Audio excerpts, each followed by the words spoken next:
ভালোবাসা আর আত্মত্যাগের গল্প মানুষ শত শত বছর ধরে বলে আসছে। তবে সাভারের কলমা এলাকায় ঘটে যাওয়া ঘটনা ভালোবাসার বিশ্বাসে আঘাত হেনেছে। যেখানে নিজের কিডনি দিয়ে স্বামীর প্রাণ বাঁচালেন স্ত্রী, আর সুস্থ হয়ে সেই স্বামী জড়িয়ে পড়লেন কিনা পরকীয়ায়। ৩৫ বছর বয়সী উম্মে শাহেদিনা টুনির এমন আত্মত্যাগের গল্প অনেককে আবেগপ্রবণ করলেও বাস্তবতা যেন চরম নির্মম।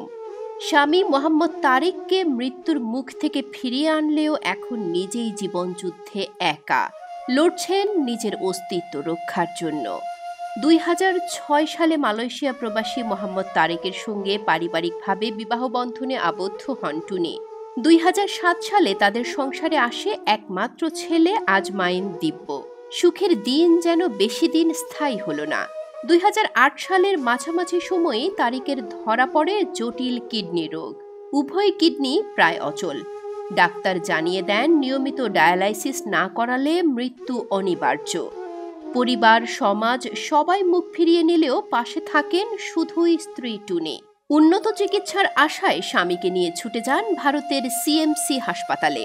বছরের পর বছর নিজের আয়, স্বর্ণালঙ্কার, এমনকি মায়ের পেনশনের টাকা খরচ করে তারেকের চিকিৎসা চালিয়ে যান।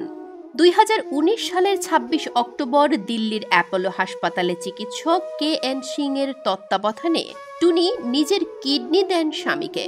সফলভাবে প্রতিস্থাপন শেষ হয়। ভেবেছিলেন হয়তো দুর্দিনের অবসান ঘটল, কিন্তু বাস্তবে শুরু হলো জীবনের সবচেয়ে অন্ধকার অধ্যায়। সুস্থ হওয়ার পরপরই বদলে যেতে থাকেন তারেক।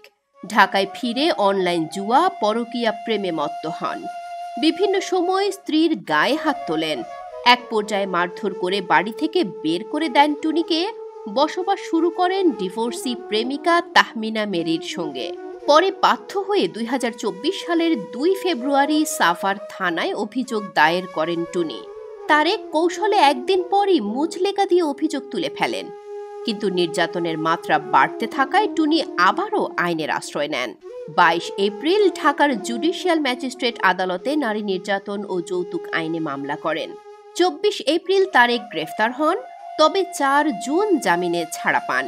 জামিন পেয়েই আত্মগোপনে চলে যান এবং স্ত্রীর ওপর ডিভোর্সের চাপ দিতে থাকেন। টুনি বলেন, তারেককে কিডনি দেওয়ার পর আমি ৭ দিন আইসিইউতে ছিলাম। জানা গেছে তারেক এখন টুনিকে ডিভোর্স দিতে ও টুনির নামে থাকা বাড়ি নিজের নামে লিখে দিতেও চাপ দিচ্ছে। প্রতিবেশীরা জানান, বিয়ের পর টুনি যেভাবে স্বামীকে আগলে রেখেছে তা চোখে না দেখলে বিশ্বাস করা যায় না। নিজের কিডনি দিয়ে বাঁচিয়েছে, অথচ সেই তারেক এখন তাকে মারধর করছে, প্রেমিকার সঙ্গে থাকছে।